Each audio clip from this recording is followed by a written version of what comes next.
Buenos días a todos y a todas. Muchos me conocéis ya de otras actividades. Soy Alicia Martín, coordinadora del aula de mayores. Y bueno, hoy tenemos una actividad que a mí me hacía mucha ilusión porque pude conseguir que Alfredo Fierro, catedrático emérito de la Facultad de Psicología de Málaga, viniera a estar con nosotros, lo cual me parece un lujo. Y la escritora Mem María me hacía también mucha ilusión porque me parecía una chica con empuje y que no iba a dar mucho juego en el tema de escribir de mayor, de escribir de joven, iba a hacer la cosa muy amena y muy interesante. Y en nombre del Ateneo, pues darles las gracias por estar aquí, dar las gracias también a Caixa por su colaboración y por supuesto a vosotros y a vosotras, que sin vosotros no sería posible el desarrollo de esta actividad. Presentar brevemente, bueno, como se dice, pero en esta ocasión es verdad, si yo dijera la extensión del currículum que tiene el profesor Fierro, estaríamos aquí como 25 minutos hablando. No sabía qué poner primero, sí, yo creo que primero habría que poner que es catedrático de universidad y luego escritor, pero como es tan prolija su obra y es tan extensa, pues, y aquí estamos en una actividad de escritura, pues he puesto primero escritor y luego catedrático de psicología de la Universidad de Málaga.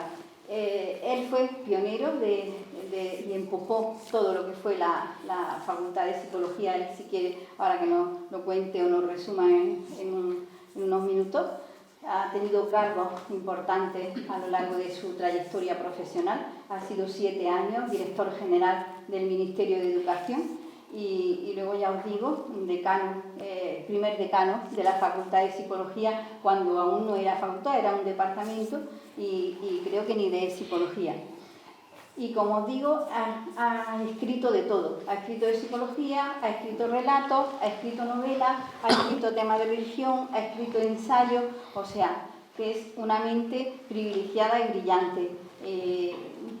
Vais a ver que es un placer escucharlo. Y hay numerosísimos textos, y yo he cogido algunos nombres: el cuidado de sí mismo y la personalidad, el buen vivir, su examen psicológico, el derecho a ser hombre, conocerse a uno mismo, examinándose sin autocomplacencia, sobre la vida feliz, sobre la senectud, o sea, un montón de títulos, a cuál más interesante, y si reflexionamos todos, como que nos sirven para el desarrollo personal, ¿no?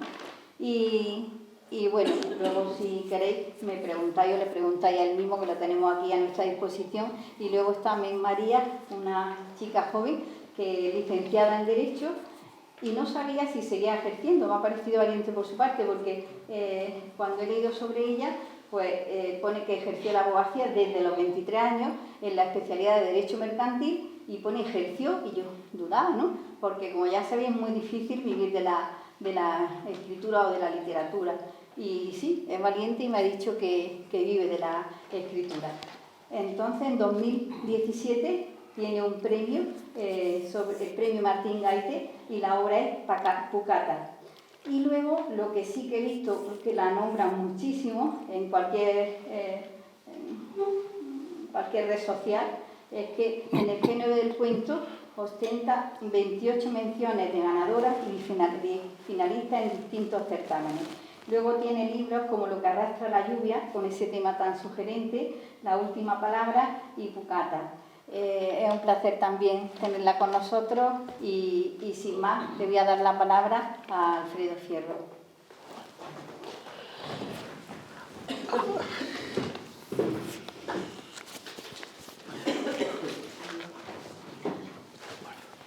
Me has puesto el listón muy alto. Te agradezco esa presentación y trataré de acercarme en lo posible al listón. Y también agradezco que se me haya invitado en calidad de escritor, algo que yo no he empezado a vivir como tal hasta no hace muchos años. O sea, he escrito siempre, toda mi vida, pero no me he visto como escritor. Escribir de mayor es el título, ¿no?, de esta echarla a cuatro manos o a dos bocas. Voy a tratar de contestar, mejor o peor, a por qué he escrito, para qué he escrito, para quiénes he escrito. He entendido que se nos pedía hablar de modo personal, y así lo voy a hacer, contando mi evolución y respondiendo esas preguntas de por qué, para quiénes, con ocasión de cada alguno de los libros que comentaré, los libros de mi producción escrita. Y empezando de modo personal, digo que he escrito desde adolescente. En mi bachillerato había que hacer muchos trabajos de prosa y de poesía, de redacción en la clase de literatura. Y más allá de los trabajos obligatorios del cole, pues escribí, o empecé a escribir, a los 14 o 15 años, lo que podrían ser dos novelitas. Una de capa y espada, porque me gustaban mucho las películas de ese estilo. Recuerdo una, El juramento de Lagardère, y bueno, pues escribí. Y otra, en la época en que empecé a verme muy inmerso en el interés religioso, titulada El cordón del franciscano. Ya veis por dónde iban mis inquietudes de entonces. Lo primero que escribí en serio fue una tesis doctoral. Y me sentía totalmente torpe para escribir. Tan torpe, no era capaz de escribir más de 2 páginas seguidas, que me empapé a fondo de un par de libros titulados La formación del estilo. Había un libro del profesor y había un libro del alumno. Me compré los dos y bueno, pues, en la lectura de esos 2 libros me sirvieron muchísimo para escribir mi primera tesis doctoral. ¿Para quién escribe uno una tesis doctoral? Pues bueno, la escribe para el tribunal de las 5 personas que están ahí. Hice una segunda tesis doctoral unos pocos años más tarde, de nuevo, naturalmente, para un tribunal. Era un tribunal pues, para un doctorado en Filosofía y Letras, psicología. Y esa tesis que escribí luego ha sido publicada y ha resultado ser uno de los libros míos más celebrados. Se titula Sobre la religión.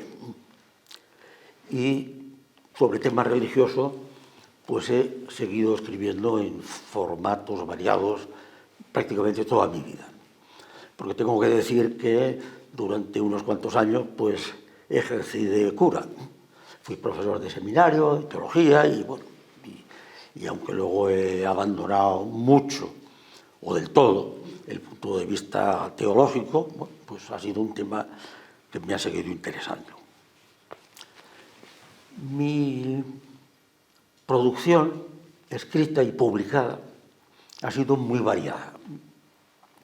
Según se mire, polifacética, si se mira por el lado bueno, y según se mire, dispersa. Cosas variadas, picoteando en este género y en el otro. He escrito libros que más o menos han sido transcripciones de lecciones de mi docencia. He tenido una vocación de enseñanza siempre. He disfrutado enseñando, me ha gustado. Y muchos de mis libros han sido actividad docente por otros medios. Y en eso pues tengo que encuadrar media docena de libros de psicología. ¿Para quiénes han sido esos libros de psicología? Bueno, o para los alumnos, que en ese momento tenía, o para potenciales alumnos, para estudiantes de psicología. Aunque alguno de los libros que he escrito en esa línea, pues aspiraba a llegar a algo más que a alumnos, a llegar a una posible audiencia de personas interesadas en qué es eso del comportamiento, qué es eso de la conducta, qué son las emociones, los estados de ánimo y todo eso. concretamente pues uno que se titula Personalidad, Persona, Acción, y que he empleado en mis clases de psicología en la Facultad de Málaga, pues ahí abordé temas como eso de qué es eso de yo, o lo de sí mismo, qué es eso de la conciencia, en relación con el cerebro, temas que creo que podían interesar a un público más amplio que el de los alumnos de psicología. Y en continuidad con eso, también pensando en un público amplio, he escrito ensayos, me parece que ese es el término oportuno, que quieren tener una buena base científica. Es decir, he escrito ensayos de psicología para la vida, que guardan alguna similitud con los libros típicos y tópicos de autoayuda, aunque he pretendido trascender ese planteamiento. Y así, pues, por decir algunos títulos, y también pues que les evoquen a ustedes de qué va cada uno de ellos, pues uno se titula La vida, instrucciones de uso, otro del arte de vivir y otros saberes. El último que he escrito y publicado es sobre la edad mayor, se titula Senectud, con un título que evidentemente evoca el de Senectute de Séneca. Y el que ahora tengo terminado, esperando encontrar editor, que ahora está crudo el asunto, y que también el propio título pues da a entender de qué va, se titula o se titulará cuando aparezca Buen vivir y buen hacer. ¿Qué es el buen vivir? No es solo la felicidad, sino en general que es buen vivir, también en el sentido moral del término, y cuál es el buen hacer que puede conducir a ese buen vivir. He escrito mucho por encargo, y ahí, bueno, tiene uno fácil, porque tienes un encargo y sabes para quién escribes, la editorial, el editor, pues te ha dado unas pautas a las que tienes que atenerte, de tamaño, de modo de expresión. Así, pues he escrito en tema religioso para Salvat, un libro que se titula El hecho religioso, y para otra editorial, Orsori, escribí un libro titulado El hecho religioso en la educación secundaria, y que pretendía ser una presentación de lo que pueden ser las clases de religión en una escuela laica, por otra parte, en la educación secundaria. También desde muy pronto escribí mucho anónimamente. He escrito mucho por oficio. Fui director de publicaciones de lo que entonces se llamaba Federación de Asociaciones Protectoras de Subnormales, es decir, de personas con discapacidad psíquica. Allí yo creé 2 revistas y, naturalmente, los editoriales de esas 2 revistas pues eran anónimos y yo escribí esos editoriales. En el Ministerio de Educación y Ciencia, en torno a 1990, la Ley de Educación, tuve puestos de responsabilidad por la reforma educativa, y ahí varios capítulos de sendos libros blancos que aparecieron, se publicaron antes de la ley, pues escribí varios capítulos de esos libros blancos. Y he escrito otros muchos textos también para el Ministerio, textos naturalmente anónimos por mi parte, incluidos los currículos de todas las materias desde infantil hasta bachillerato. Bueno, no lo he escrito yo, pero por mi mano pasaban todos los textos que los asesores escribían y yo les daba la última mano a eso. También, al menos en un par de leyes de educación, sobre todo en los preámbulos, no en el texto normativo, naturalmente, pero sí en los preámbulos hay páginas enteras que he escrito yo y que están en el Boletín Oficial del Estado. En el lado opuesto a lo anónimo, está la poesía personal. Escribí poemas de amor, ya bien metido en años, como un adolescente apasionado. Los escribí, naturalmente, para una mujer de la que me había enamorado perdidamente. Los imprimí, los encuaderné para ella, y eso lo escribí solo para ella. No tuvo más que una destinataria. También lo escribí para mí. Aquellos poemas de amor fueron, por otra parte, el núcleo y primera parte de algo que luego he escrito y he completado y se ha publicado, y que es concretamente este librito, Cuenta atrás, un librito poemático, cuya primera parte, que se titula Dos, tiene que ver con el amor, dos personas. Una segunda parte se titula Uno, y es qué hace, cómo vive uno de adulto. Y he dicho dos, he dicho uno, y una última parte que se titula Cero, y que tiene que ver con la perspectiva de la edad mayor y de la proximidad de la muerte. Algún lector crítico me ha comentado que mis poemas de amor valen poco, y yo lo entiendo, porque frente a toda la poesía amorosa que existe es muy difícil ni igualarle ni quedar a mucha distancia, y que en cambio mis poemas de Cero, que tienen que ver con la muerte, la de mis padres, la de mi mujer también, la mía misma, la mía futura, pues que eso le impresionó mucho. Siempre me tentó escribir novela y teatro, y comencé algunos bocetos que sin embargo no pasaron de las primeras páginas. Carezco de imaginación para lo narrativo y envidio a quienes sois capaces de escribir novelas. Por mi incapacidad de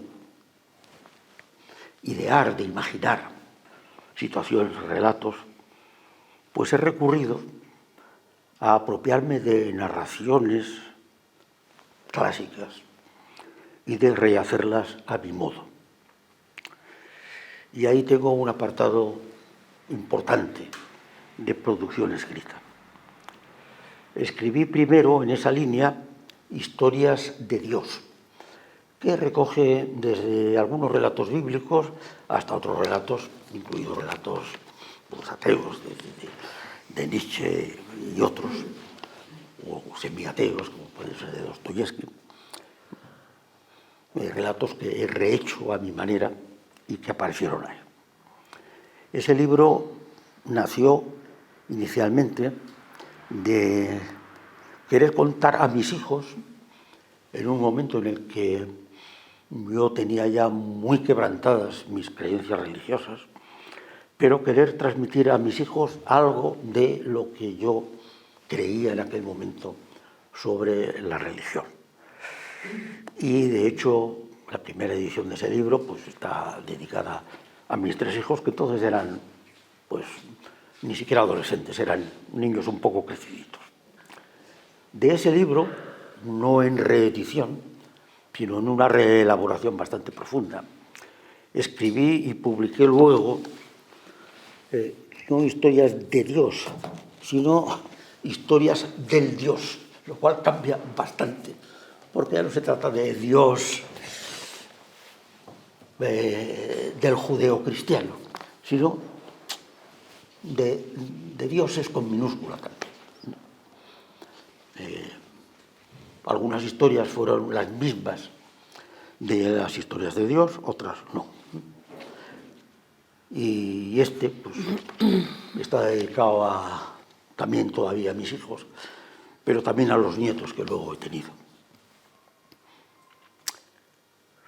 En esa misma línea de tomar narraciones y rehacerlas, pues está de Hijas de Eva, que seguramente, o al menos por lo que a mí me llega, es el que más éxito ha tenido en esta línea mía de producción narrativa, y que ha tenido también 2 ediciones. Esas 2 ediciones, esas sí que han sido exactamente idénticas. He traído aquí la que ha sido segunda edición, que es más reciente. En esa de Hijas de Eva, pues he tomado narraciones bíblicas donde la protagonista es siempre una mujer, empezando por Eva y pasando pues por todas las que ustedes quieran, pues hasta la mujer de Pilatos, que apenas aparece en la Biblia, más que en un pasaje ahí de nada, o María Magdalena, o tantas otras.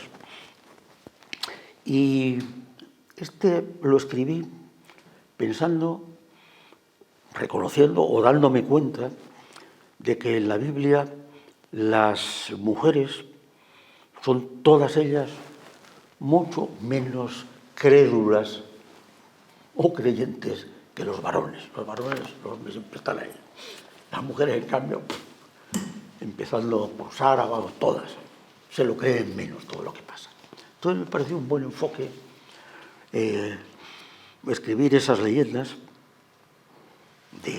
bíblicas, escribirlas poniéndome en la piel, si es posible, en la piel de las respectivas mujeres que aparecen en la Biblia. Me han comentado los lectores y lectoras que he sabido ponerme bastante bien en los zapatos y en la piel de mujeres, en este caso de mujeres bíblicas. Y actualmente estoy con un libro que tiene que ver con esta línea narrativa y que se va a titular Leyendas ejemplares, donde también he tomado, en este caso, leyendas de la antigüedad clásica griega y romana, leyendas no de dioses o diosas, sino de héroes y heroínas. Y de nuevo he hecho lo mismo, pues sobre la narración, sea de Homero, de Virgilio en la Metamorfosis, sea de los trágicos griegos, bueno, pues tomar pues desde Agamenón hasta Ulises, pues unos 25 o 30 personajes, y cuento su historia, digamos, a mi modo, sin traicionar la fuente original de donde he tomado esas historias, sin traicionarla, eligiendo, porque por lo general hay varias versiones sobre cada una de las leyendas, pues eligiendo la que a mí me parecía más oportuna.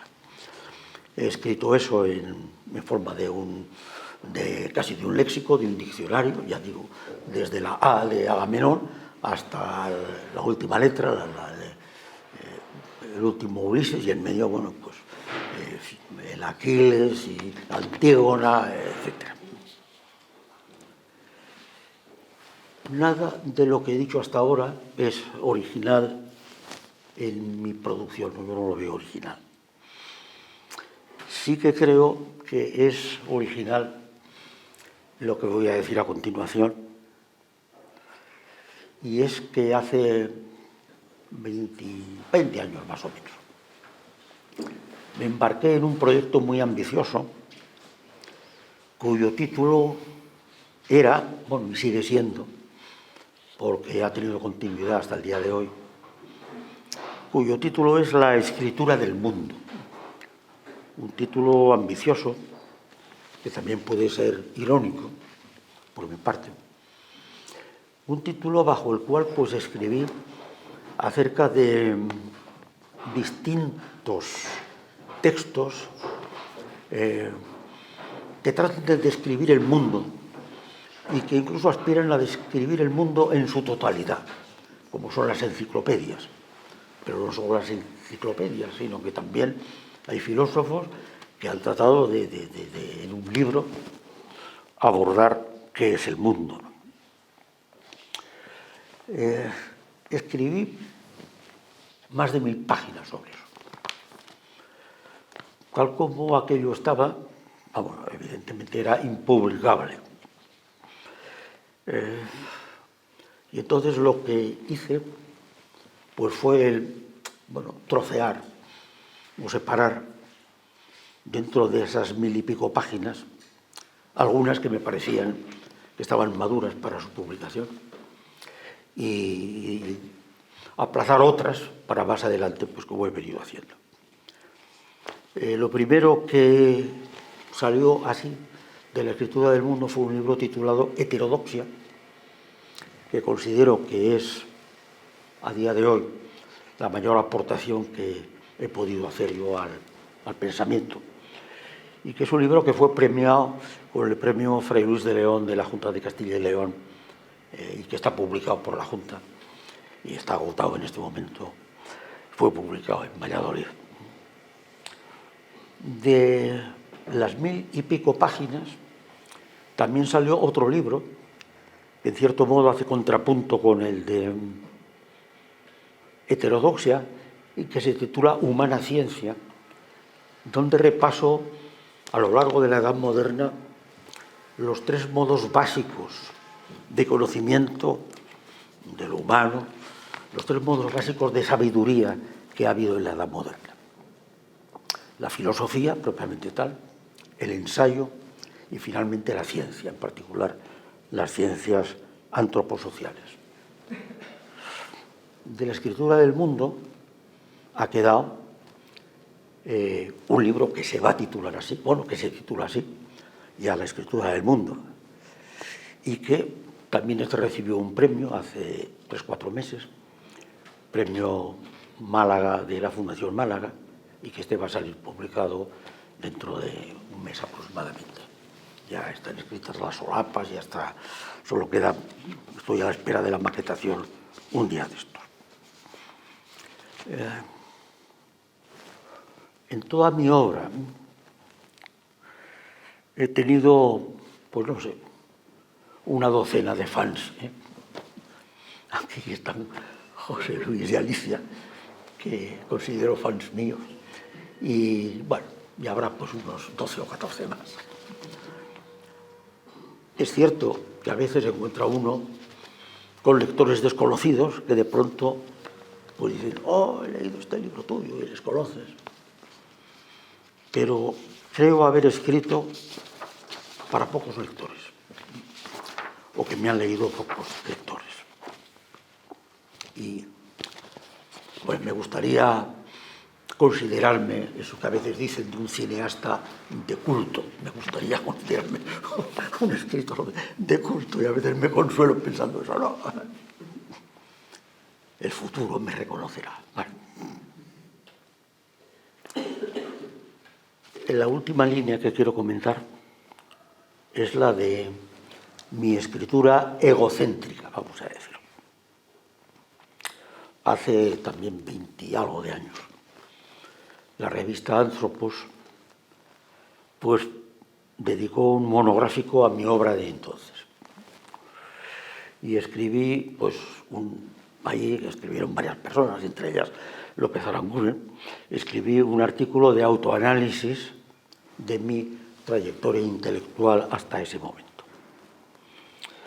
Pero después he publicado otras 2 obras egocéntricas, ego-referentes. Una que se titula Esto aprendí, pues donde cuento lo que he aprendido a lo largo de la vida.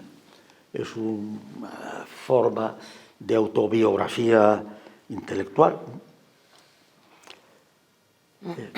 como lo es también en otro modo, me parece más original en el planteamiento, otro titulado Conversación en el atrio, y donde el Alfredo Fierro esto salió hace 3 años, de 82, 83 años, dialoga con el que fue de joven a los 32, 33 años. Es decir, a 50 años de diferencia. Y entonces, pues, el joven de hace 50 años expresa sus opiniones, sus juicios, tal como los tenía en aquel momento, en que daba clases de teología, y el agnóstico, 50 años después, dialoga con él. conversación en el atrio es un lugar donde unos entran y otros salen. Algunos no pasan del atrio, otros salen. Y entonces, pues en el atrio se encuentra pues el que está saliendo tras el oficio religioso y el que está en el umbral exterior y que no va a entrar.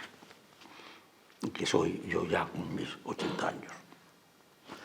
En suma, con mayor o menor fortuna, he tocado muchas teclas, muchos géneros, quizá de expresión por eso.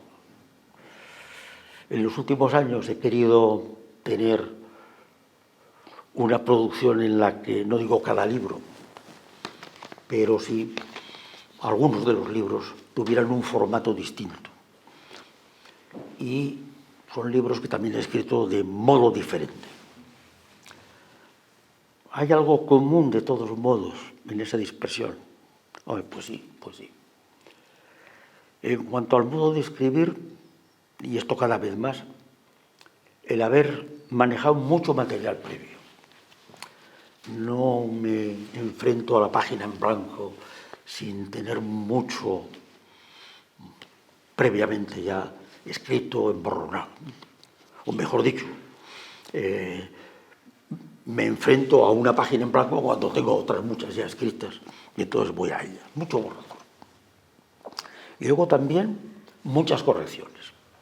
Incluso cuando un libro está ya terminado, o lo doy por terminado, está completo, pues al menos le doy 3 o 4 relecturas, 3 o 4 manos de corrección. Eso en cuanto al modo de escribir. Y en cuanto al fondo, me pregunto si no, aparte de libros y escrituras laterales, marginales, me pregunto si no he estado escribiendo siempre el mismo libro. De hecho, en cada nuevo libro retomo temas y a veces hasta fragmentos, algo modificados, no a la letra, de libros anteriores. Y en cuanto al fondo, decir que he tenido siempre una preocupación moral y filosófica. Es decir, he querido transmitir a los más jóvenes, alumnos, o a los lectores, en este momento todos los lectores serán más jóvenes que yo, lo doy por supuesto. He querido transmitir a los más jóvenes algo de lo que yo he aprendido, he sabido de la vida, de lo que me ha quedado en claro, o me ha quedado en oscuro, transmitiendo esa claridad o bien transmitiendo esa oscuridad. Y eso, con miras a lo que entiendo que ha de reivindicarse, que es un tipo de sabiduría moral que es a lo que aspiraron los filósofos, y no en vano filosofía tiene el sentido de amor a la sabiduría. En la actualidad, he dicho ya algunas obras en las que estoy todavía ahora, pero escribo, suelo hacerlo por las mañanas, escribo sin miras a una publicación, salvo que sea a largo plazo. O sea, escribo para mí, sin especial finalidad. Me ocupa tiempo, sobre todo por las mañanas, y me sirve, pues, como terapia ocupacional, vamos a decir.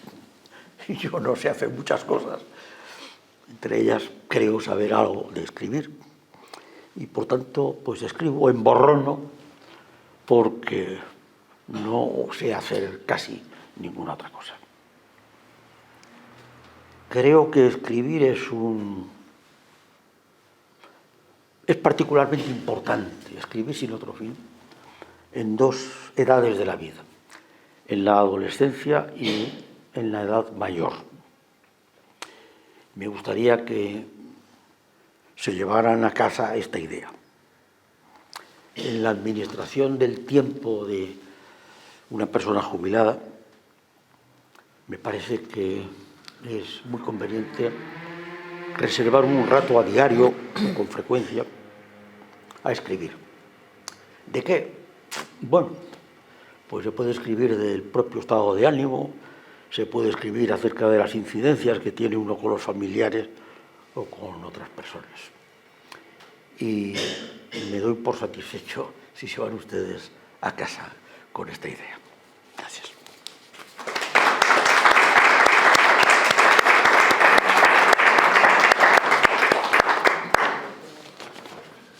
Muchísimas gracias. Pues nada, nos comentas tú lo que quieras bien y luego pasamos a un turno de palabras, ¿vale?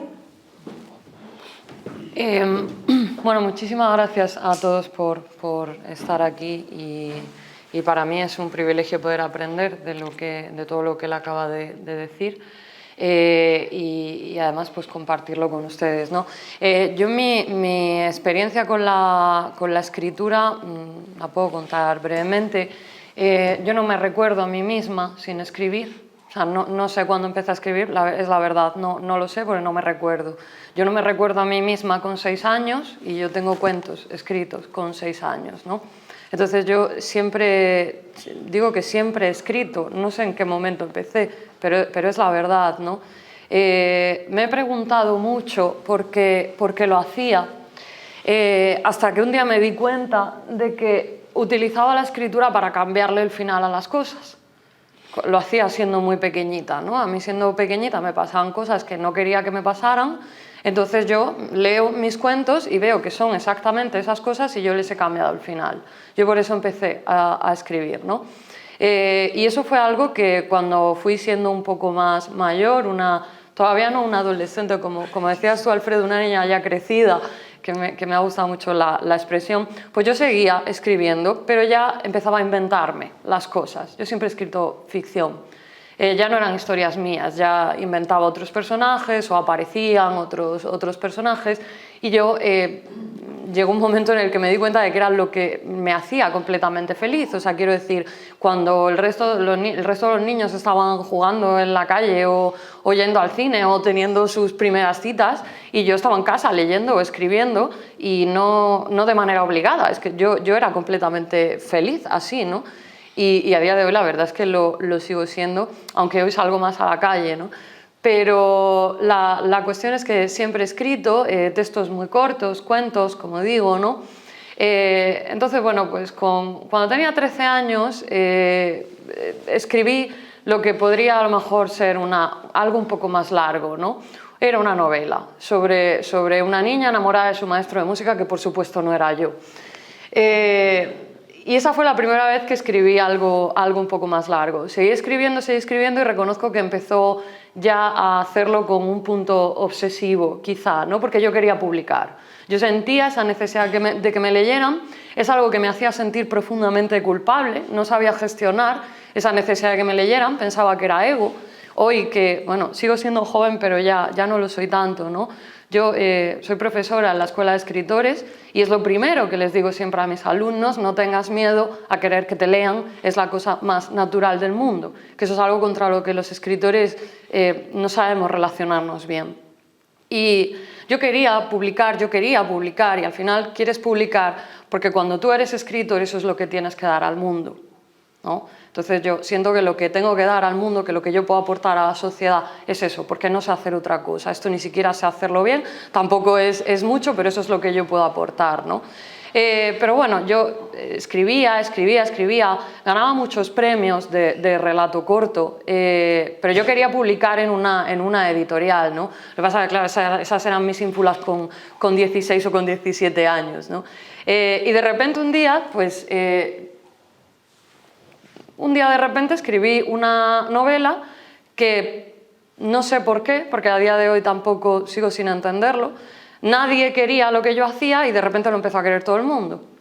O sea, yo me presentaba a un montón de premios, lo cual está prohibido. Cuando tú te presentas a un premio con un texto, no te puedes presentar a más, Pero cuando tú te presentas a un premio, lo último que esperas es ganarlo. Entonces, pues te presentas a todos, porque lo más normal es que no ganes ninguno. Y de repente gané 3 premios de novela con la misma novela, ¿no? Que tuve que rechazar. O sea, aquello fue un absoluto caos. En la Diputación de Galicia, con los del Torrente y Ayester, me amenazaban con denuncias. En fin, aquello fue caótico. Y a partir de aquella novela, pues se pusieron en contacto conmigo varios agentes literarios, ofreciéndome representarme, y yo dije, pues sí, claro, porque yo no sé gestionar esto, ¿no? En el mundo de la escritura hay mucho o sea, el mundo de la escritura es mucho menos romántico de lo que parece desde fuera. O sea, hay muchísima burocracia, hay mucho papeleo, hay mucha cosa sucia, ¿no? Entonces, cuando de repente un agente editorial se encarga de esto, pues todo empieza a funcionar mejor. Entonces, pues bueno, pues yo entré en Editorial Planeta. Empecé a publicar, ahora acabo de sacar mi última novela, que tiene un mes todavía, la que decía Alicia, Lo que arrastra la lluvia. Esta ha salido con Penguin Random House y yo estoy muy contenta pues por la situación que tengo ahora mismo, ¿no? A mí me dice mucha gente, pues que lo has conseguido muy joven, ¿no? Eso es lo que más escucho, ¿no? Y yo siempre digo que no es cierto. O sea, al final la juventud depende de quien la conciba. Yo sé que pues, quizá ustedes me vean joven, pero yo hace 2 días estaba con el hijo de una amiga que tiene 8 o 9 años y me veía como una señora mayor, una señora muy mayor. Entonces, quiero decir, la juventud es muy relativa, ¿no? Entonces, yo tengo 33 años, pero es que yo no sé cuántos años llevo escribiendo. Es que puede ser que lleve escribiendo 25, más, ¿no? Es que no lo sé literalmente cuántos años llevo escribiendo, ¿no? Detrás de un escritor hay muchísimo esfuerzo. Este tema de las musas, yo no voy a ser la que tire por tierra completamente la inspiración, porque eso es algo que existe, pero a las musas hay que trabajarlas y muchísimo. Y detrás de una novela hay un trabajo inmenso. Yo escribo para los lectores, ¿de acuerdo? Esto es otra cosa que yo siempre le digo a mis alumnos, ¿no? Yo escribo mucho para mí. De hecho, normalmente yo creo que el 70 o el 80% de la producción de un escritor es para sí mismo, ¿no? Pero cuando yo pretendo que ustedes paguen por lo que yo he escrito, yo estoy escribiendo para ustedes, igual que un médico opera a otras personas o igual que un abogado defiende a otras personas, ¿no? Entonces yo escribo para los lectores y yo pienso mucho en el lector cuando escribo. Esta es otra cuestión que parece con la que creo que el escritor no sabe relacionarse bien, en el sentido de que parece que te hace sentir culpa. Creo que hoy en día esta época que venimos arrastrando, el romanticismo, en la que parece que el artista es un ser mágico tocado por un dedo mágico, yo no estoy de acuerdo para nada con eso. Para mí un escritor es ante todo un servidor. Eso es lo que es para mí principalmente un escritor. Y bueno, al final es un trabajo, como digo, pero es el trabajo más hermoso del mundo, por supuesto. O sea, yo me siento una absoluta privilegiada, y lo que decía antes, a ver lo que me dura, ¿no? Porque igual que se venden libros, se dejan de vender. Eso es así. Cada vez que uno publica un libro, sale de cero, se empieza de cero. Da igual lo que hayas vendido antes. Yo cuando conozco, pues, no sé, escritores que a lo mejor están en 1 millón de copias de ventas, ¿no? Y sacan un nuevo libro y están aterrorizados. Y tú piensas, pero yo creo que eso es muy característico de la vida, ¿no? O sea, desde abajo parece que cuando has llegado a un determinado sitio ya has llegado, y luego solo tú comprendes que nunca no has llegado y que nunca probablemente acabes de llegar, ¿no? Entonces yo ahora mismo estoy muy contenta, me siento una privilegiada, y me siento una privilegiada sobre todo por haber podido estar aquí con ustedes, y sobre todo contigo, Alfredo, de quien he aprendido muchísimo, y ojalá podamos compartir más momentos para poder seguir aprendiendo.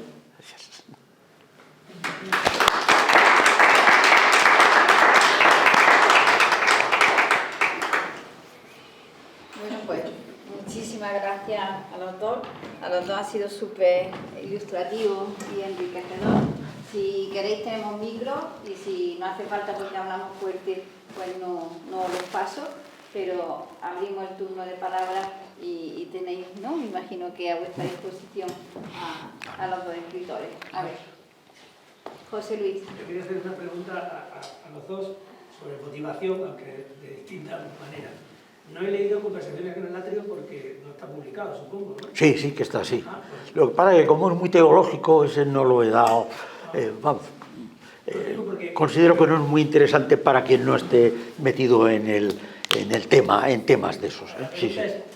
Entiendo la motivación para escribir de Alfredo Fierro joven. ¿De dónde sacas la motivación para seguir escribiendo cuando, con la edad que tienes, que no se aleja mucho de la mía, aunque algo más, ya sabemos muchas cosas de lo que no es en el mundo, ¿no? Y de lo que no es en la vida? Y sigues todavía teniendo motivación. Me gustaría saber de dónde sacas la motivación, aparte de para escribir para ti, que eso sí lo entiendo, como escritor para los demás, ¿no? Bueno. Y en esa misma línea, la pregunta que te quería hacer a ti sobre escribir para los demás, cuando tú escribes, dices como servidora a los demás, ¿qué es lo que quieres producir en el lector? ¿Qué tratas de producir en el lector como pues lo que le vendes, ¿no? Le vendes tu novela, es un instrumento, escribir es un instrumento para producirle ¿qué? Esa es mi pregunta. Por favor. Sí, empiezo yo.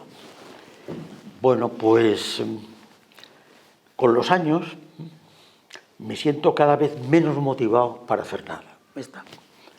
Y por tanto también menos motivado para escribir.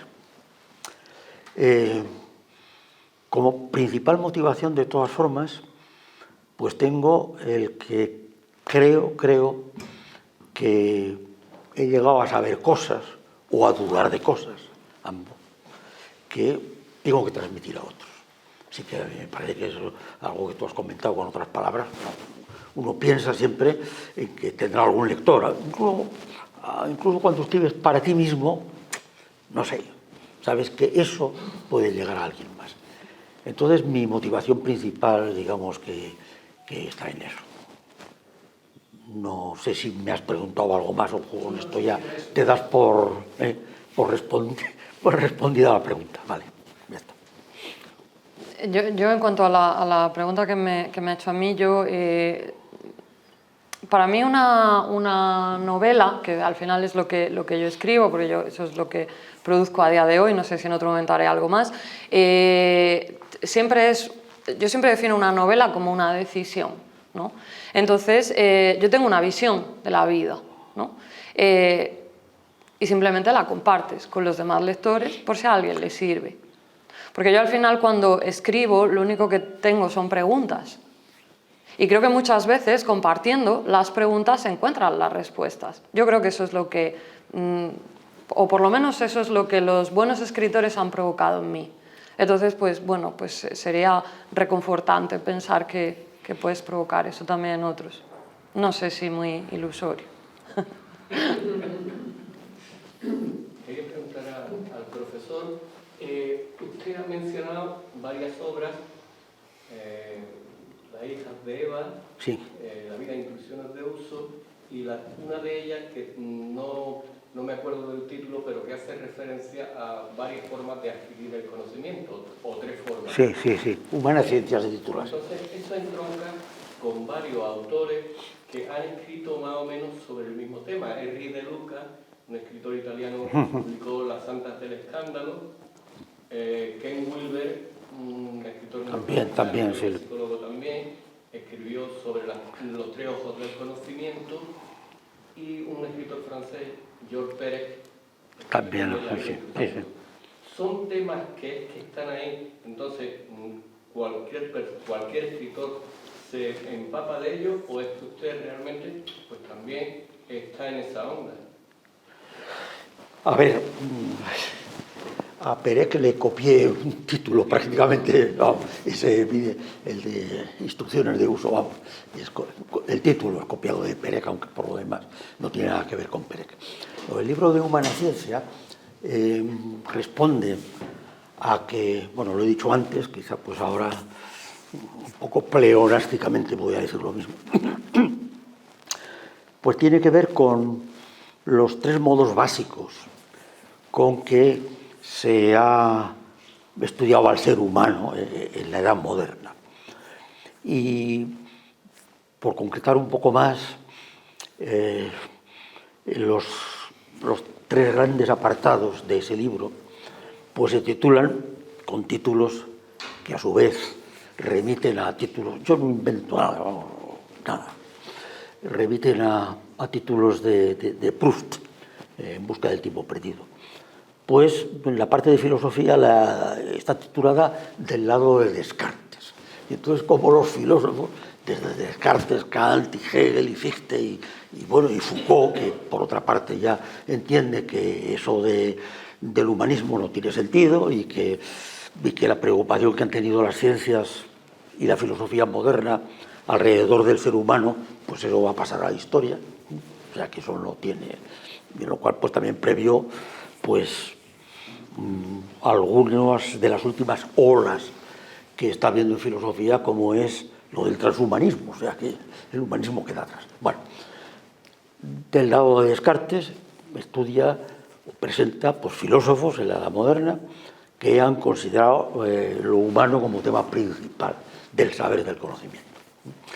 Luego, otra parte se titula Del lado de Montaigne.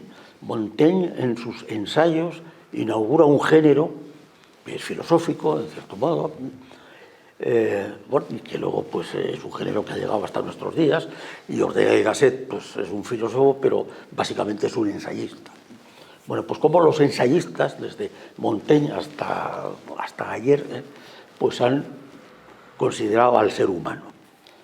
Pero es que resulta que las ciencias irrumpen en un determinado momento, básicamente en el siglo XIX, irrumpen en el terreno del humano. Hasta el siglo XIX, bueno, la ciencia pues, había sido básicamente de la naturaleza, o si ocupaba del ser humano, pues se ocupaba de la anatomía, la circulación de la sangre, desde el siglo XVI. Bueno, pero desde Darwin eso cambia, ¿no? Y entonces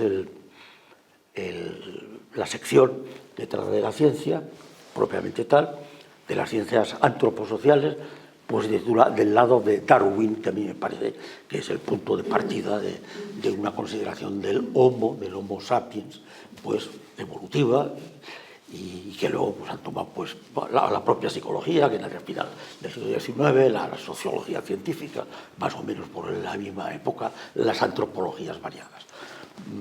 Bueno, de eso va el libro de Humana Ciencia. Está publicada, ese libro está publicado por Anthropos, y ya que digo esto, pues me voy a colgar de una de las cosas que tú has dicho, para decir que el mundo editorial, bueno, al menos para mí ha sido terrible. Yo, por desgracia, creo, no he conseguido, bueno, ni lo he buscado tampoco, pero no me ha llamado ningún agente literario. Entonces he tenido muy mala suerte con mis libros, creo. Creo que mis libros se merecían mejor suerte. Y por decir algunas cosas, bueno, al menos 2 editoriales, 3, mejor dicho, que me han publicado, cerraron. Primero, esta Anthropos, que por eso lo digo ahora, bueno, pues esta Anthropos ha pasado a otras manos, y 2 libros que yo tenía ahí, uno contratado y otro pues también para publicar, me han dicho que nada de nada. Entonces el mundo editorial, para mí, desde luego, ha sido terrible. Yo no he tenido buenas experiencias tampoco con el mundo editorial, o sea que estoy completamente de acuerdo. Sí, mi pregunta va hacia ella. Me gustaría saber si ha tenido, porque como escritora ha necesitado siempre escribir, como lectora, ¿ha tenido referencias en qué fuentes literarias, digamos, si la ha tenido, ha habido su creatividad? Sí, por supuesto, o sea,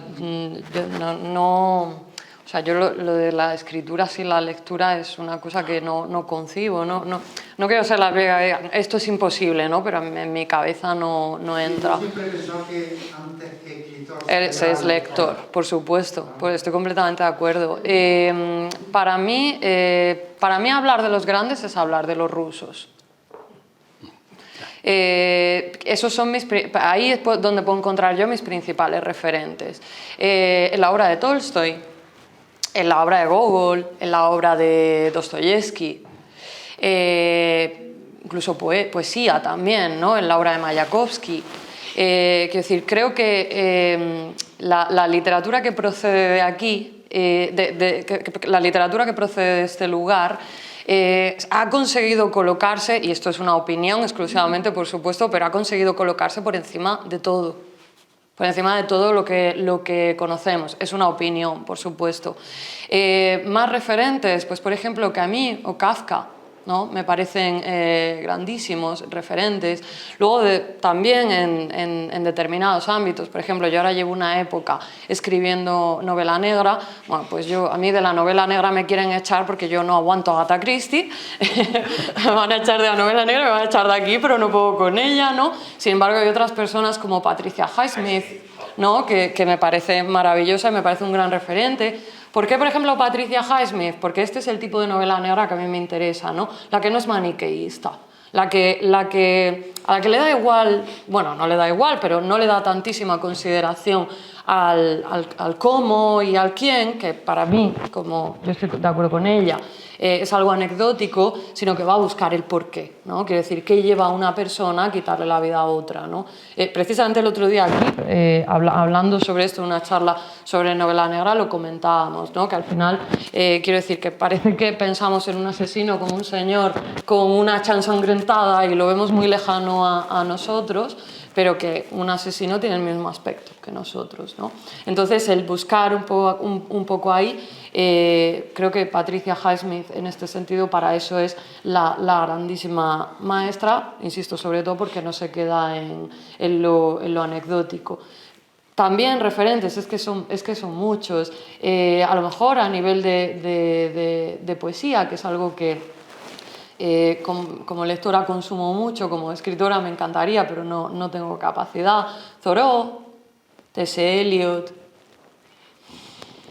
Walt Whitman, quizá, ¿no? Creo que hay grandes poetas americanos. Y bueno, de referentes podría estar hablando aquí hasta las 10 de la noche, sobre lo único sobre lo que sé algo. Ha hecho referencia a la novela negra, que yo soy, vamos, a mí me encanta. Entonces ya me gustaría saber, ¿tiene escrito algo dentro de ese género? Sí, pues la última... Que para mí desconocía su obra, sí. Entonces, como ha tocado un género que para mí me es muy... Las dos últimas novelas que he publicado son novelas negras. Son La última paloma, se llama, que está ambientada en la base naval de Rota, en Cádiz, y luego tengo un bebé en brazos que salió hace un mes, se llama Lo que arrastra la lluvia, que está ambientada en Granada, y es novela negra. Gracias a ti. ¿Alguien más quiere? Pepe. María, una pregunta. Dices que es profesora de la Escuela de Escritores.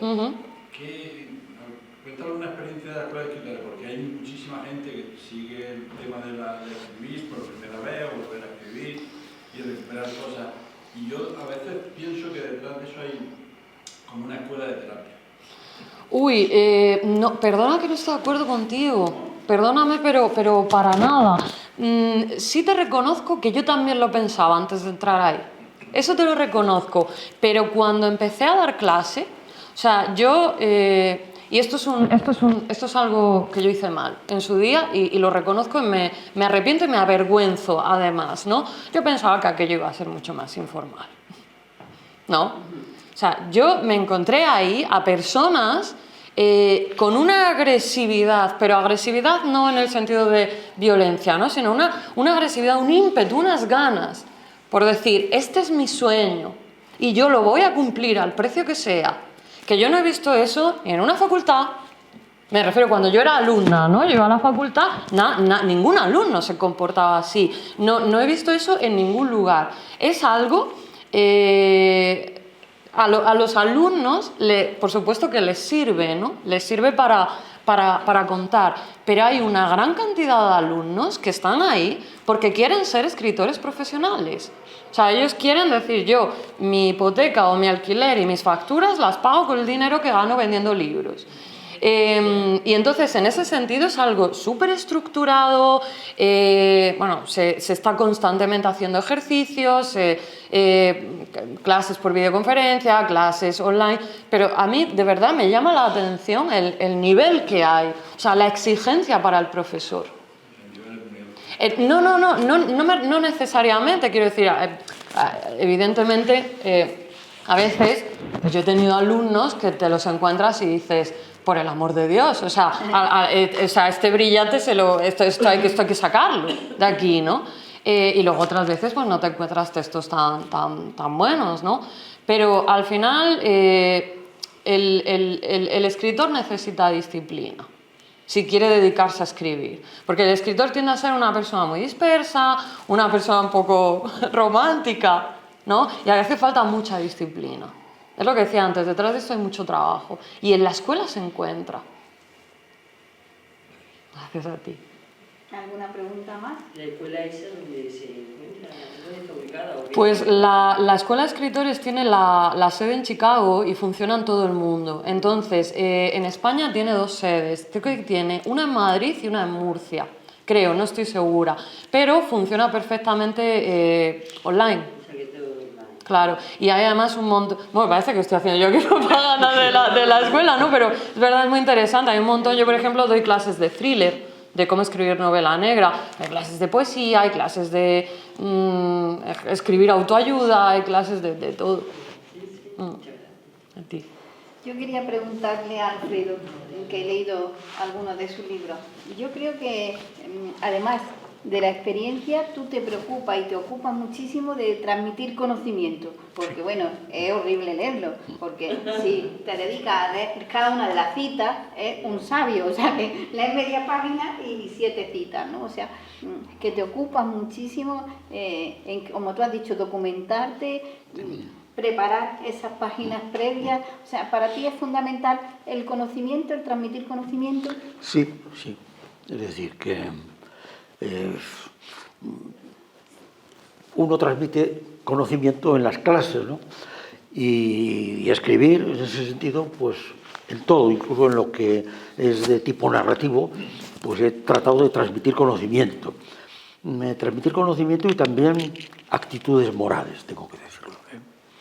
Yo recuerdo que José Luis, acerca de un libro mío que no he citado, que se titula Sobre la vida feliz, que esto debe tener 30 años o una cosa así, me parece que me comentaste, bueno, a ti aquí lo que falta es el toque moral. Ya no recuerdo qué te contesté en aquel momento, pero en ese libro sí que hay un capítulo finalmente que trata del tema moral. Hay que yo he tenido la pasión de enseñar, de transmitir y de transmitir una enseñanza con tinte claramente moral. Moralina, bueno, pues igual resulta que sí. Yo creo que no tanto, porque nunca ha sido una moral normativa o unívoca, sino más bien llamemos una moral exhortativa y oscilante entre posiciones y actitudes muy distintas, ¿no? Hay en Hijas de Eva, bueno, pues hay de todo en las mujeres que se comportan de modo distinto y que sienten de modo muy distinto y muy distante, así que... Pero se podría decir igualmente moral que ética, ¿no? Porque yo tu libro... Bueno, sí, bueno, suele hablarse de ética para referirse al enfoque filosófico acerca de lo moral, mientras que la palabra moral, pues, es mucho más amplia, y que tiene incluso que ver con lo que podemos decir, pues un estado de ánimo, pues, fuerte, en fin, tiene sentido moral, así que moral en oposición a estar desmoralizado, o sea que en ese sentido, así que utilizo la palabra moral no en el sentido prescriptivo, sino en el sentido de tener una buena moral y un buen estado de ánimo y un buen comportamiento. Una vez usaste el concepto moral, no se lo olvidarás nunca. ¿Perdón? Que una vez usaste el concepto de moral en sentido prescriptivo, en una frase que a mí no se me olvidará. A ver, por igual ahora me desdigo de ella, pero... Pero que no, a mí me dejó muy impresionado, todavía sigo impresionado, cuando dijiste que en una clase dijiste una cosa que yo no entendía al principio, era que era una obligación moral de las personas tratar de ser feliz uno mismo. Y yo decía, a ver, ser feliz yo no es moral, ¿no? Moral sería hacer feliz a los demás. Es que si tú no tratas de ser feliz a ti mismo y eres una amargada, amargarás a todo el mundo a tu alrededor. Y a mí esa frase, claro, que tratar de ser feliz un hombre cuando no eres feliz estás amargando a todo el mundo a tu alrededor. Es una prescripción moral que yo nunca... En cierto modo, bueno, sí, sí. Nada que añadir. Nada que añadir, sí, nada que añadir. Igual que cuando lees tus libros, muchos de ellos, como tú dices, digamos que entrarían para entendernos dentro del concepto de autoayuda y para nada, o sea, porque no es esa autoayuda simple, egocéntrica de todo para mí y así soy feliz. No, esa autoayuda de trascender y en ese trascender es donde sí que vamos encontrando, ¿te he leído bien? Sí, ¿O no te he leído sí. bien y te he interpretado? Y vamos encontrando nuestro propio camino, ¿no? Es que considero Nuestra que propia felicidad. los mejores libros de autoayuda, puesto entre comillas, pues están en Cicerón y en Séneca, así que así de clarito. Bueno, y en otros también. Y a mí le quería preguntar, ¿tú crees que hay modas en la narrativa? O sea, argumentos o temas que en determinado momento, como todo, ¿no? Como se ponen de moda X coche y ahora o cualquier cosa, o influye mucho más la capacidad, el buen escribir. Y puedes tener un éxito, un bestseller con un tema que para nada está de moda, pero está muy bien escrito. Por supuesto. Ajá. Por supuesto, o sea, quiero decir, hoy en día yo hay una autora a la que admiro muchísimo y además tengo la suerte de que sea amiga, que es Sara Mesa, seguro que la conocéis. Sara Mesa vende millones de copias y Sara Mesa no escribe nada comercial, no tiene nada de moda, son novelas que cuando uno las lee dice, bueno, a ver, o sea, ¿qué hay detrás de todo esto? Porque esto seguro que no es tan sencillo como aparenta, ¿no? Para nada. Que si hay modas, sí, tiene que haberlas. O sea, creo que eso es inevitable, pero yo no sé si soy un poco ilusa, un poco romántica, eso seguro, ¿no? Pero yo pienso de corazón que al final o sea, lo importante es lo que está abajo. ¿Que hay modas? Por supuesto que sí, pero hay que escribir bien también, pero si no, yo creo que sí. Yo sinceramente pienso que sí. También, quiero decir, tendemos mucho a despreciar lo que vende mucho. O sea, todos tendemos a eso, ¿no? Esto es un bestseller, no. Y eso además lo hace mucho más los escritores que los lectores, ¿no? O sea, quiero decir, yo cuando yo he leído libros que venden millones de copias, a día de hoy a mí no me gustan, pero yo reconozco que esa persona ha encontrado la forma de comunicarse con los lectores. Yo no la he encontrado y por eso no vendo millones de copias. Y a mí eso me parece algo maravilloso que yo solamente puedo admirar. O sea, quiero decir, yo no jamás voy a criticar a una persona que vende mucho por el hecho de que venda mucho o porque esté escribiendo una moda, más que nada porque, aunque sea joven, ese error ya lo he cometido. Y tú entonces sí que, yo creo que con tus novelas quieres transmitir experiencia, quieres transmitir preguntas, quieres complicidad con el lector. Si lo tuvieras delante, serías capaz de decir, establezco esta complicidad o sí, nos vamos a entender. O sea, yo creo que la escritura tiene una función que está muy desprestigiada y yo no creo que deba estar tan desprestigiada, que es la de puro recreo, la de puro entretenimiento. O sea, yo no sé por qué le hacemos tantos ascos a eso, ¿no? O sea, para mí eso es algo profundamente importante. O sea, yo no necesito que me cambie la vida cada vez que veo un libro, ¿no? O sea, quiero decir, yo me acuerdo una vez, estaba en una firma de libros y me vino una mujer que tendría pues unos 40 años y me dijo algo que a mí me llegó al fondo del corazón. Me dijo, mira, me acabo de divorciar y me estoy saliendo del divorcio con tu libro. No me dijo, me has cambiado la vida, de repente... No, me dijo eso y me hizo, de verdad, o sea, me sentí muy bien cuando me dijo eso. Entonces, esa función también está ahí, por supuesto que sí, pero tampoco, no pretendo que sea algo pendular, es decir, yo no pretendo decir que eso sea lo único que importa, digo que también está ahí, pero el planteamiento de preguntas, yo no puedo transmitir conocimiento porque yo no tengo conocimiento. Entonces, yo eso no lo puedo hacer. Pero sí tengo muchas preguntas. Y a veces se me ocurren algunas respuestas. Yo no tengo la verdad. ¿Por qué? Tampoco creo que exista. Además, no creo que exista la verdad, pero creo que sí existen las verdades. Y es algo además que cambia muchísimo a lo largo de la vida de las personas. Entonces, si tú en un momento dado has llegado a determinadas conclusiones, puedes compartirlas en los libros. Pero no una cosa u otra de manera exclusiva. ¿Y crees que determina más el éxito?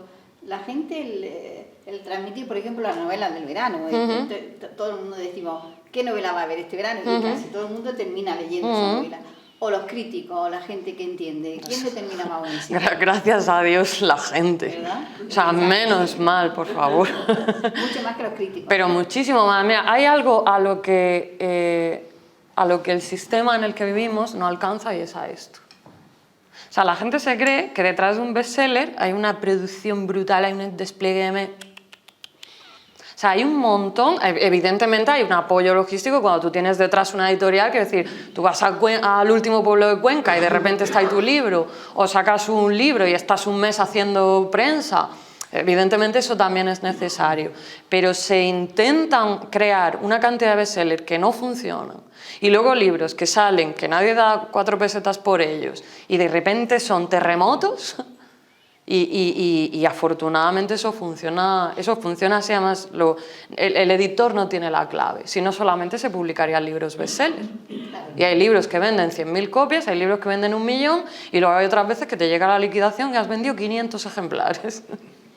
Entonces yo le quería preguntar al hilo de lo que, por ejemplo, en el caso de Irene Vallejo y Elena Ferrante, ahí no hay nada, una promoción brutal para que... De hecho, en el caso de Elena Ferrante no lo sé, porque pero creo que es igual, pero no lo sé, no lo puedo asegurar.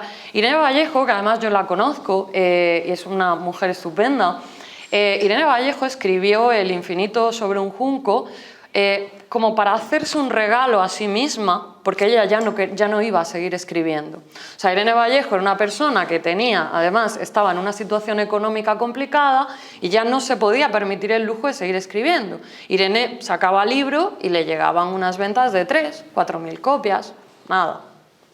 Y de repente publica El infinito en un junco como una especie de homenaje hacia sí misma. Me voy a ir de aquí por todo lo alto, me voy a ir contenta. Yo era el último libro que iba a publicar. Las editoriales no hacen la misma inversión en publicidad en todos los autores. Irene sale con la inversión mínima y mira lo que pasa con El infinito en el junco. Irene tenía ventas muy bajas y ella ya ella lo decía. Además, quiero decir que hay otras veces que hablas con otros autores y ves perfectamente la narrativa que han construido, no son el personaje. Irene es real. Yo sí me creo de corazón que Irene, ese era su último libro y de repente mira lo que sucede y eso es maravilloso. Eso es maravilloso. Te voy a hacer una pregunta difícil, Alfredo. ¿Qué diferencia y qué afinidades estás viendo con esta escritora joven que tienes delante? Pues diferencias son obvias y no, pero afinidades muchas. No, también en cuanto a la temática y demás, ¿no? Sí. Pero afinidades muchas. Así que con respecto al trabajo que lleva cualquier libro, lo de las musas, pues dicen que Picasso dijo, aunque no lo dijo, que no creía en las musas y que en todo caso las musas le pillarían trabajando. Bueno, pues eso pasa. Es verdad que puedes tener momentos en que tienes una chispa, pero son momentos escasos, los tienes alguna vez, sirven. Así que afinidad claramente en eso. Y bueno, pues lo que hemos comentado, la historia tuya y la mía con respecto a editoriales es distinta, pero lo que coincidimos en que es el mundo editorial es muy duro, es tremendo, que vistas las cosas desde fuera pues pueden parecer todas muy fáciles, pero seguro que cada uno de nosotros tenemos anécdotas o hechos que contar, y uno también se consuela pues pensando que a Proust le devolvieron el libro en la editorial Gallimard, nada menos. Bueno, sí que no digo que esto haya ocurrido siempre, pero que desde luego hoy en día ocurre pues muy seriamente, ¿no? Y bueno, creo que sí, que por otra parte empatizo mucho contigo, o he empatizado mucho contigo en tu exposición, pues porque me ha caído bien las cosas que has dicho, y por eso me siento en muchos elementos comunes contigo. Ya está. Gracias. La reflexión que he hecho después del rato de estar con vosotros, que pensaba encontrar otra cosa, es que un escritor joven o un escritor mayor tiene que tener talento, motivación y trabajo, y da igual que sea joven que mayor. Y es un poco la conclusión que saco de estar con vosotros y de esta actividad o de esta charla. ¿Alguien más quiere preguntar algo o damos por terminada la actividad? Yo diría que si acaso le tengo envidia cochina. Oh, por Dios, al Por tu revés. capacidad y tu imaginación. Bueno, tú puedes tenérmela también, si quieres. Por supuesto. Por tu imaginación y tu capacidad de escribir narrativa. Me hubiera gustado mucho ser capaz de eso. Yo tengo envidia y también es súper cochina por todo lo que has dicho. Llegarás con los años. Vale, nos envidiamos, esto es otro punto común. Pues eso es maravilloso, Otro oye, qué elemento común. privilegio. Nos envidiamos recíprocamente. Elemento Qué común. Pues privilegio. muchísimas gracias. Bueno, gracias. Bueno.